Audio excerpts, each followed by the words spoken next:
Welcome to Counseling Conversations. We are your hosts, Kyle, Carmel, and Christine. This podcast is brought to you by the Illinois Counseling Association. Hello, everyone. You are listening to Counseling Conversations with Christine, Carmel, and Kyle. And we have Katie Grant here with us today, and she's going to tell us a great deal about the division that she manages with the Illinois Counseling Association. So we're very excited about today's interview. Thank you so much for joining us today, Katie. So first, I would just like to know just what is IASGW? Just what is it all about? Okay, so my first question was, what do these letters stand for? Yes. So I'll answer that one first. It's Illinois Association for Specialists in Group Work. And I don't want that to scare anyone because you don't have to be a specialist to belong. I'm not sure what the origin of that name is, but I think it might make people feel like they're not allowed to join if they don't specialize in groups. So just want to be clear right off the bat, that's not a requirement for membership. And what it's about is counselors and we do accept people from all professions into our division. It is about group work. It's about understanding it, learning more about how people are using it, what the best practices are, and even providing it. We actually have been running a peer support group for a few years now on Zoom monthly. That's open to all ICA members, so I encourage listeners to check that out. Oh, that's very helpful. Yeah. So IASGW is a chapter or a division of the Illinois Counseling Association. Right. It's and so ICA, and then it's also a chapter of ASGW, which is the national version of the Association for Specialists in Group Work, which is a division of ACA. So it's kind of mirrored on the way down. Oh, okay, cool. So are there both associations with whoever is a member of your group? Yeah, so it would be an additional, they would have to also go and become a member of ASGW if they wanted to join that, which would, I think, require being a member of ACA. So it's kind of similar to this level where our division members are required to also be ICA members. So the national division, I think, requires members to be ACA members. I see. Well, what made you? That's why we're here to learn today. Yeah, absolutely. Well, what made you get into this particular division and this type of work? So I came up in my early career in sexual abuse and assault services, and group work has traditionally been a very substantial foundation in that field or subgenre of our work. And so it was clear to me as someone who wanted to become a trauma specialist that I needed to be good at group work and be able to offer that for people to get the full healing that is a part of the journey of healing from sexual abuse and assault. So it kind of goes back to the idea that we first have to stabilize in trauma treatment, and then we can do the deep work of memory stuff. That's the clinical term. And then the third phase of healing is kind of re-entering the world as a different person, and relearning how to trust and connect to people. And group is the ideal context for that, as you can imagine. I don't know, it's kind of a special relationship when you're one-on-one with a counselor where you have this built-in trust that this is a professional who is, trained how to be the right way with me. But when you're in a group of other people that are similar to the other people out in the world, it gives you a lot better opportunities to kind of learn how to interact and feel safe in doing so. Sorry, I love that. Side story there. So I do want to tack on to that. So the question was, how did I get involved with IASGW, right? That's all one letter, by the way. IASGW, Um, so when I joined ICA, I joined a few divisions, IMCA, and IASGW, and I don't remember what, maybe another one. And at the time, pre-pandemic, all the meetings for every ICA or anything was in the Chicago area. And so I didn't really have a lot of opportunity to be involved, but I gave them my dues and I, got the emails that were sent out, if any. But when the pandemic hit, suddenly meetings were shifted to online. And because I was in the western side of Illinois, um, 3.5 hours away from Chicago, I actually had the opportunity to easily participate on more of a involved level for the first time. So I showed up to the first meeting in, I think, March or April, I don't know, of 2020, and said, "Hi, I'm a member." And they said, "Hi, don't you want to be more than a member?" So that was how it all began. And I haven't missed a meeting yet, I don't think. Yeah, and you're very active. I get all of your emails, and you always have a lot of neat stuff going on. So I'm actually a part of your division as well. So I enjoy getting the emails and seeing everything that's going on. And, this is especially interesting information for me and very helpful because whenever I first started my career 20 years ago, actually my practicum site was group work. And Mhm. yeah, I worked in a residential facility for individuals who, it was a short-term residential, individuals who had co-occurring disorders Yeah. and also struggling with homelessness and such as a result of their mental health and substance abuse issues in history. And so, yeah, we facilitated groups all day. That's what the program consisted of. And so this is kind of taking me back to my roots, hearing about this. Yeah, and I think, there's a little bit of a resurgence happening right now around group work, but it had kind of faded into the background in a lot of settings, aside from residential and substance abuse, and, perhaps sexual assault and domestic violence. But I think, more general practitioners are starting to realize the value of it and want to learn more about it again, which is great. So come join our division. As Carmel said, we're very active. We have a lot of stuff cooking, and we have some really exciting announcements that we're getting ready to make at the conference as well, which I can tease here if you want me to. A little teaser, maybe a teaser. Yeah. Okay. So, really exciting service initiative. I've been wanting to get this service initiative and service committee off the ground for a while, but couldn't really do much with it until I got my chair in place, who is Autumn Gonzalez, and she just took off running. I didn't even think we'd have it ready to launch until next year, but it's ready. So what it's about is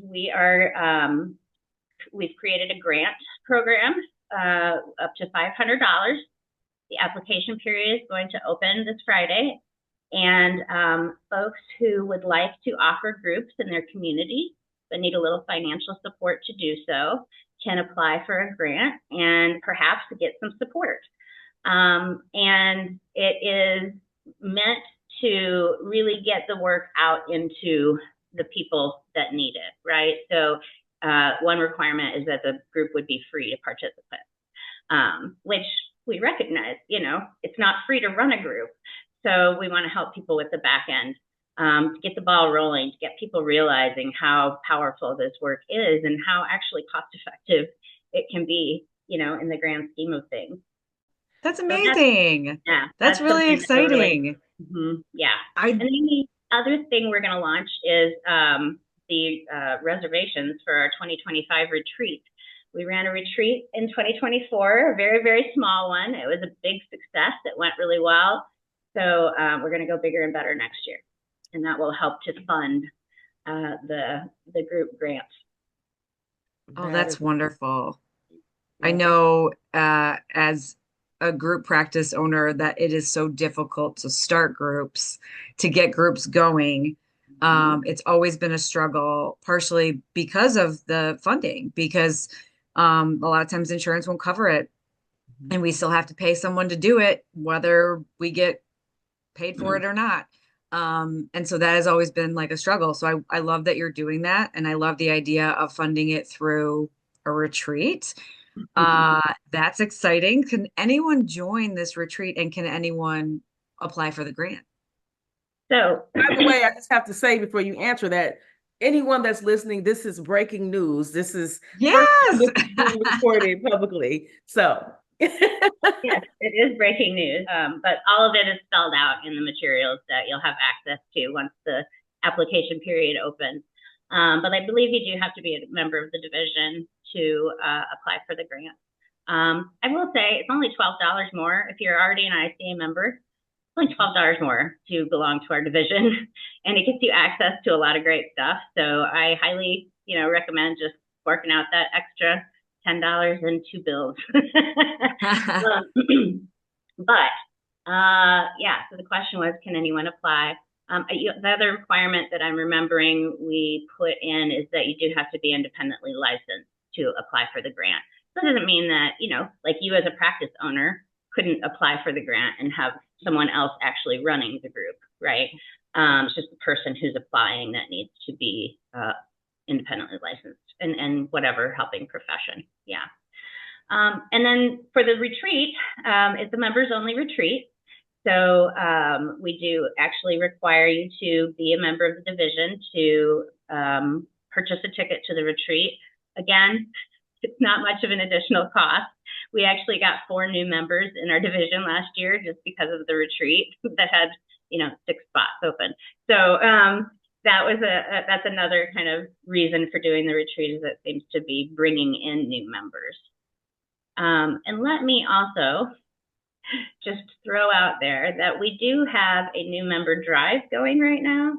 So if anyone either adds on the division for that big whopping $12, or becomes a new ICA member and adds on the IASGW division, all they have to do is just forward their email receipt to us at the email info@iasgw.org, and they will be entered in a raffle for a ticket for the online conference from NBCC next month. So we have a free entry to the conference up for grabs and a raffle for anybody that becomes a new member between now and Saturday. We're going to pull the raffle at the conference. very exciting. Wonderful. Yeah. Well, just for clarification purposes, Katie, do you have to be a member of ICA in order to become a member of IASGW? Yes, you do. Yes. Okay. It comes together. Kind of the same thing goes with IMCA. A lot of people don't know that. If you're an IMCA member, you are an ICA member as well.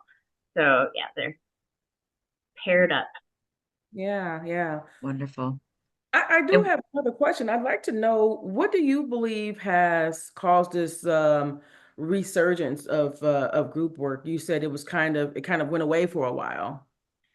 Yeah, I mean, it's pure conjecture, right? But my thoughts are that it is because really, in my experience since 2020, has been a huge increase in demand for services and not enough new providers to be taking up that increase in demand.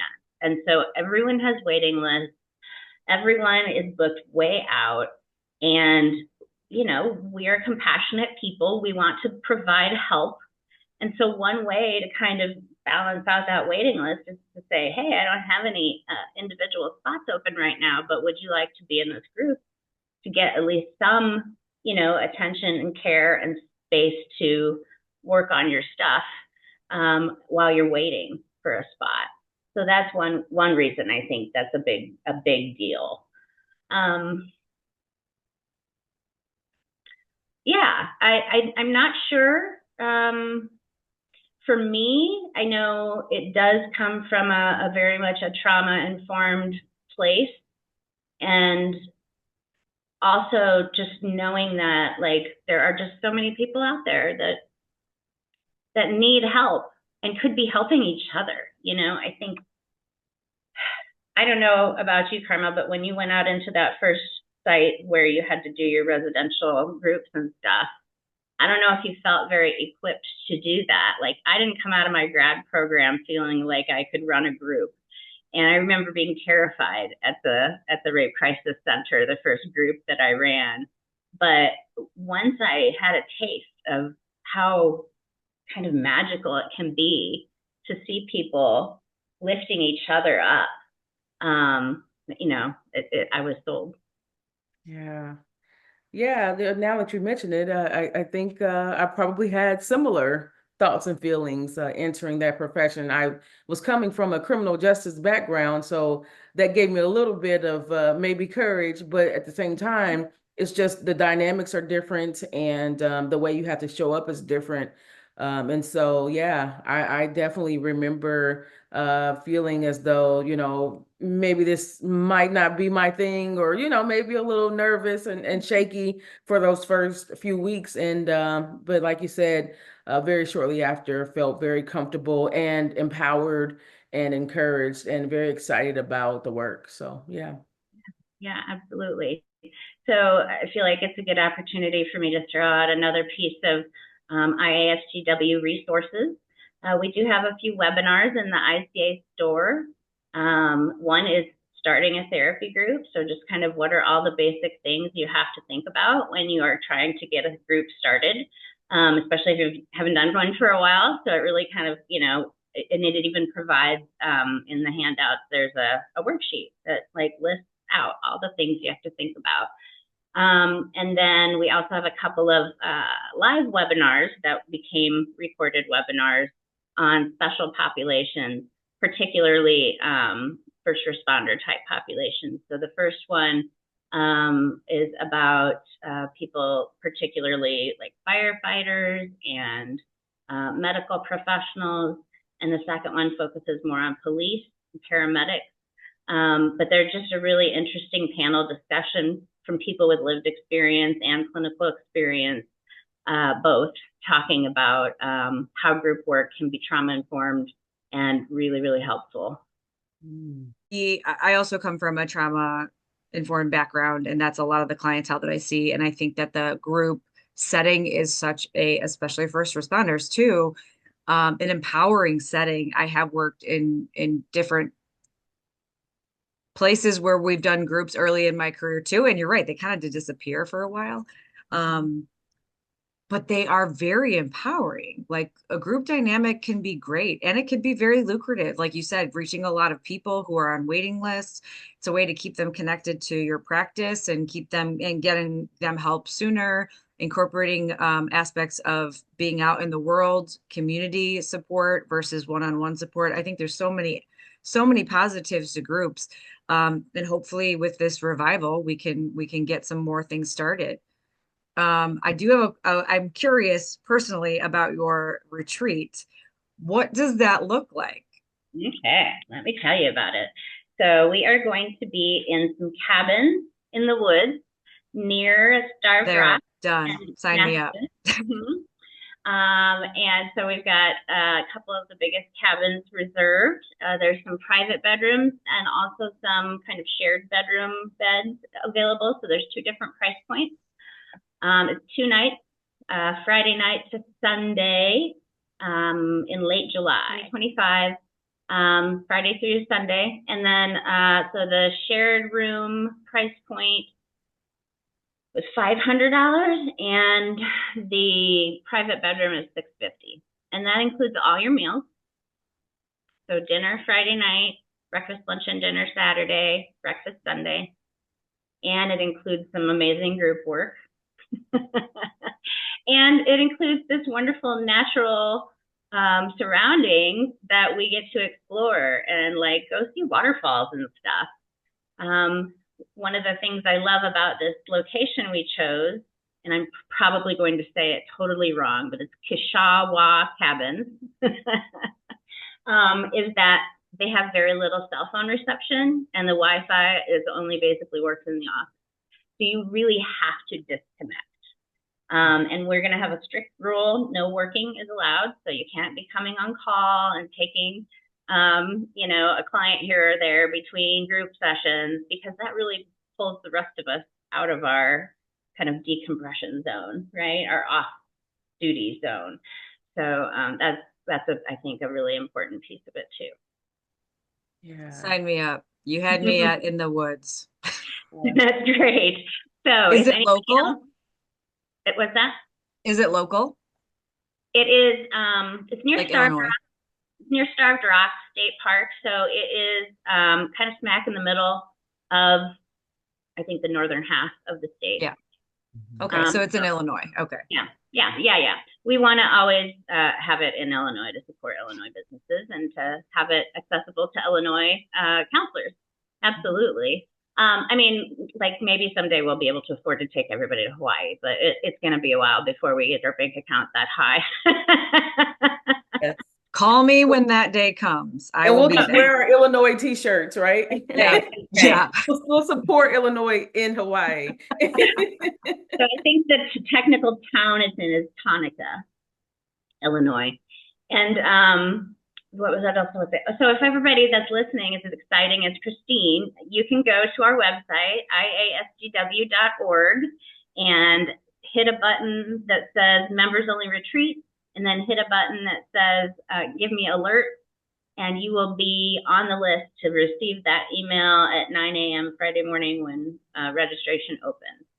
And we're just going to be taking a $50 deposit right now. So you don't have to pay for the whole shebang at the moment. We realize it's a very long way away. It isn't until July of 2025. We're planning far in the future. So we're just taking a deposit now. And as it gets closer, then we'll ask for the rest of the payments and make sure that people can confirm their availability and stuff. Because we want everybody to be able to come. We have a lot more spots than last year. There's six private bedrooms available and 10 shared beds. Not shared beds, but shared room, single beds. Yeah. You guys sold out last year, right? Was We it you did. had to close it up? Yeah. Pretty much instantly. Yeah. Yeah, I remember. We're like, we better have more room. Yeah, absolutely. Well, we love it and certainly looking forward to hearing more about that. I'd like to ask you, how does groups complement individual therapy? It's a beautiful question. And I think it's one that is really important for people to think about, because even if you don't want to run groups, you may have clients that would really benefit from going to someone else's group, right? So I often have people, referred to my groups that are in individual therapy with another person. But the clinician realizes that group could be a really helpful component to this person. So as I kind of alluded to before, there are some things about group that don't really happen in individual therapy. It's a whole different kind of relationship and a whole different kind of seeing yourself reflected in another person in an authentic, genuine way. I am probably one of the most self-disclosing therapists there is, but I am not relating to my clients in the way that I related to my group mates when I was in a group. It's a different kind of relationship, and it gives the opportunity for different kinds of healing and growth. So I think it's a great complement to most people's individual therapy, especially if someone maybe needs to be coming more often than they can afford to come. This could be a supplement, right? So sometimes I'll see people going to individual therapy 1 week, group therapy the second week, individual therapy the third week, group therapy the fourth week, right?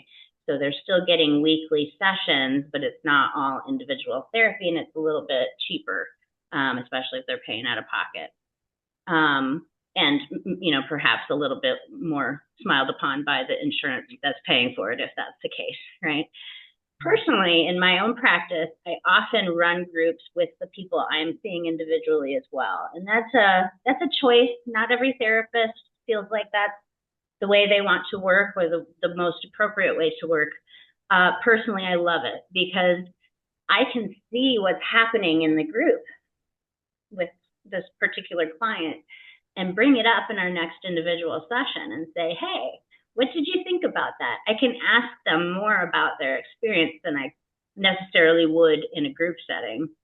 And if there's conflict in the group, we can work that out in an individual session. How are we going to approach that and kind of I can be the backup, the the the person who brings up the topic perhaps, or the person who kind of starts the conversation in that direction that this client really wants to go but doesn't feel brave enough to.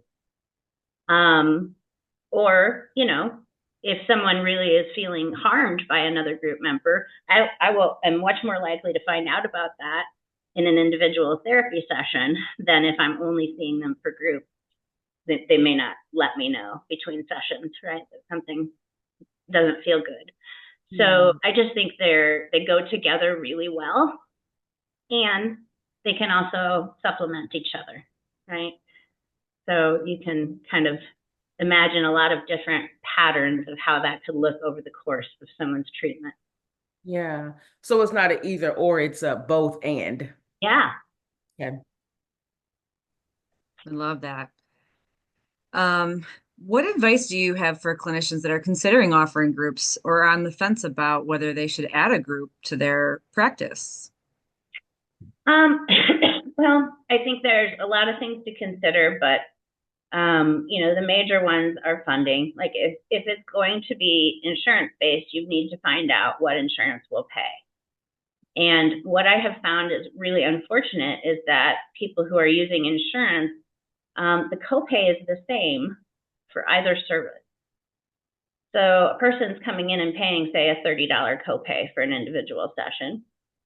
And let's say insurance is kicking in, another $100 to make the total payment, right? But for a group session, in my area where I was working with insurance, they would only allow $40 total for an individual to come to group. So the person would still have to pay the $30 copay, and then insurance would only pay the next 10. And I think people expect group to be more affordable. They expect that I'm personally going to put out less out of my pocket for a service that I'm sharing with 6 other people than for a session where I'm getting all the attention just for me. So that makes it a little tricky. So you want to find out, right? If you're going to be using insurance, you want to find out ahead of time what they're going to pay so that you can prepare people for how that's going to look. And so you can know how many people you're going to need to have in your group for it to break even, right? So just some easy, quick math, right? If let's say my average is $100 that I get from total for an individual session, right? And $40 is what I get for a group session. So group sessions generally run longer. I mean, you can run a group for an hour, but I generally run them for 90 minutes to 2 hours. You have your documentation multiplied by how many ever people you have in the group. You have to do that many notes, right? You have to generally do a little more preparation. I mean, depending on the kind of individual therapy you do, generally we're just going into a session with ourselves. But when you're going into a group session, depending on the kind of group, you may have to prepare some activities and stuff like that. There might be supplies you need to buy for activities. Personally, I think it's a good practice to feed your groups. It really helps with time management, like the excuse of, oh, I won't have time to do dinner is kind of gone because it's already there in the group, right? And like it's a very communal thing to eat together. It really helps us to like connect on a neurobiological level when we eat at the same time. So there are bigger costs, more overhead. You also have to have space, right? Of course, you can do a virtual group. If you're doing a virtual group, you're probably not feeding your group. You're probably not needing to buy the supplies. So back to the math, right? So if I have 4 people in my group at $40 a piece, that's $120. But I'm working for at least 2 hours instead of 1, plus the extra documentation, right? So that's really only $120 for 2 hours. So if I want to make my same rate, I would need to get up to $200.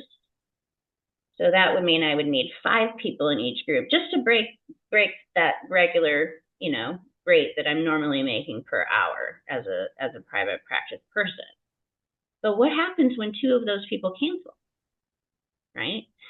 So there are just so many things that you want to have worked out in advance so that you know you don't look back at the end of this group and go, wow, we only had half our sessions because so many people canceled, and it's not cost effective for me to run a group for 2 people. So I end up canceling, and then I don't get any money. And like it can really feel like a flop if you don't set it up well, which is why I think that starting a therapy group webinar is a really great idea to look over before you get going. Good advice. Thank you. That's helpful. Absolutely. Well, as we get ready to wrap up, Katie. Okay.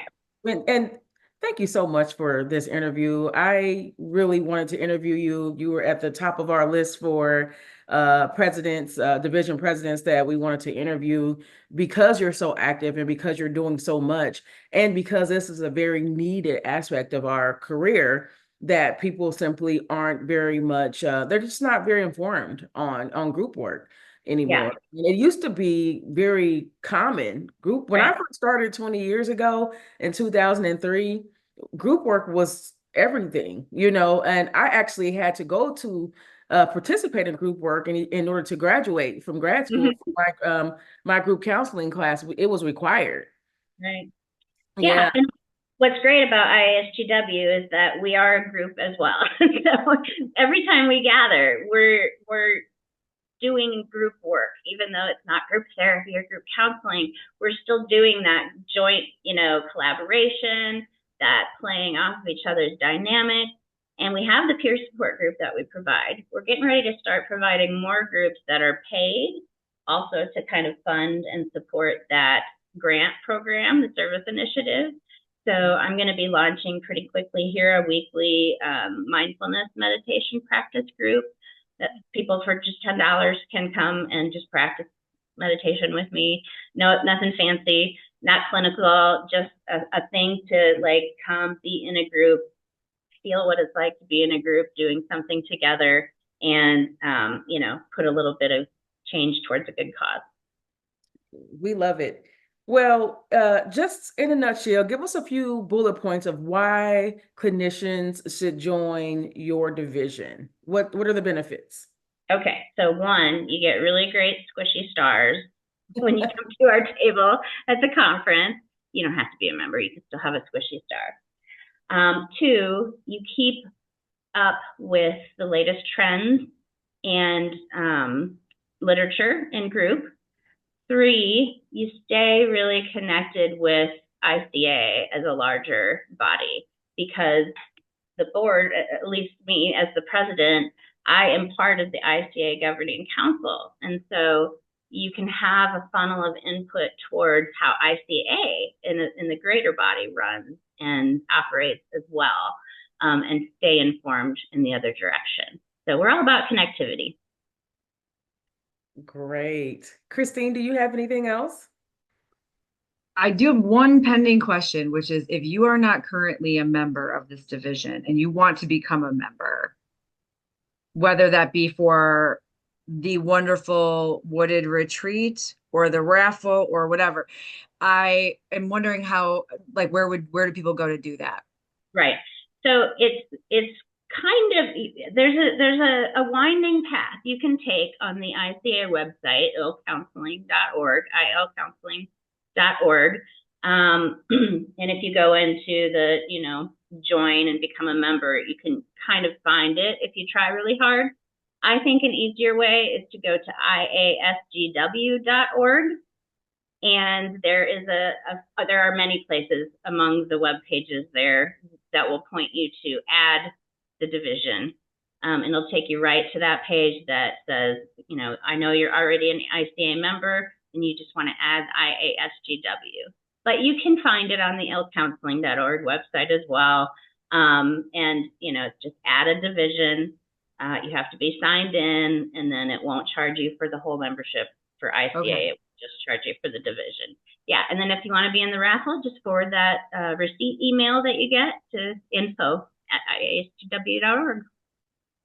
Awesome. Thank you so much. Great. Thank you. I would love to come back and talk more about my private practice sometime. Yeah. Oh, yes. I That would see be great. EMDR on that logo, which I'm game to talk about as well. Yeah.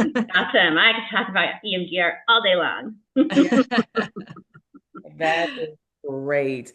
Ladies and gentlemen, thanks for listening in with us today.